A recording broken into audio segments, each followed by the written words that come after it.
জীবনের স্বপ্ন পূরণ করার লক্ষ্যে যদি আপনি সত্যি ছুটছেন, তাহলে আপনার স্বপ্নের প্রতি আপনার দৃঢ় প্রতিজ্ঞ হওয়া উচিত এবং খুবই দরকার। এবং আপনি সকালে লেট করে উঠছেন, আপনি কোনো একটা কাজ আজ করার কথা সেটা কাল করবেন ভাবছেন, আপনি প্ল্যানিং করছিলেন যে আগামী সপ্তাহের মধ্যে আমি এটা অ্যাচিভ করব, কিন্তু আপনি ঘরে শুয়ে আছেন।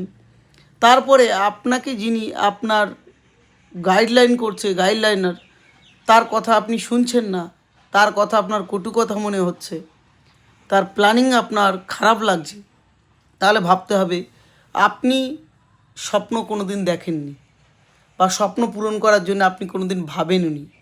যদি ভাবতেন তাহলে অবশ্যই আপনার যিনি গাইডলাইন না তার কথা আপনার খারাপ লাগতো না, বা আপনি ইগো দেখিয়ে আপনি ঘরে বসে থাকতেন না, বা আপনার গাইডলাইনারের সঠিক কথাগুলোকে নিয়ে অন্য কারোর সঙ্গে বলতেন না।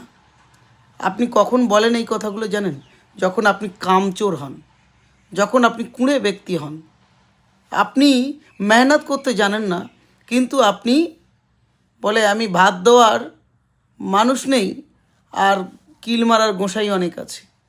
তো সেক্ষেত্রে আপনি, আপনাকে যদি কেউ প্ল্যানিং দিচ্ছে, আপনার যদি কোনো আপলাইন আপনাকে গাইডলাইন করছে, তার কথাগুলোকে শোনার চেষ্টা করুন, তার কথাগুলোকে বোঝার চেষ্টা করুন।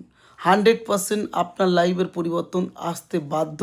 বাট আপনি মনে করছেন আমি কারোর কথা শুনবো না, আমি আমার মতো চলবো, আই অ্যাম দ্য রাজা, আই অ্যাম দ্য কিং।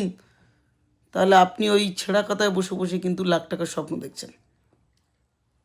আপনি মনে মনে ভাবছেন আমি একটা আইফোন ব্যবহার করব, আমি একটা বাইক কিনবো, আমি একটা প্ল্যানিং করব, কিন্তু তার জন্যে আপনি যখন আপনার গাইডলাইনার কোনো কথা বলছে আপনার রাগ হচ্ছে, আপনার সেটা বোঝার আগে আপনি ভাবছেন যে আমাকে বেশি কিছু বলছে।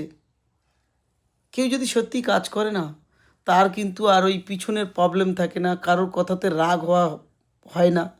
সে কিন্তু শুধু কাজটা করতে ভালোবাসে এবং সে অ্যাচিভমেন্ট করে। থ্যাংক ইউ সো মাচ সবাইকে। সবাই ভালো থাকুন, সুস্থ থাকুন। একমত হলে অবশ্যই লাইক, শেয়ার, কমেন্ট করুন। যদি কোনো বিষয় বলার থাকে অবশ্যই জানাবেন। নমস্কার।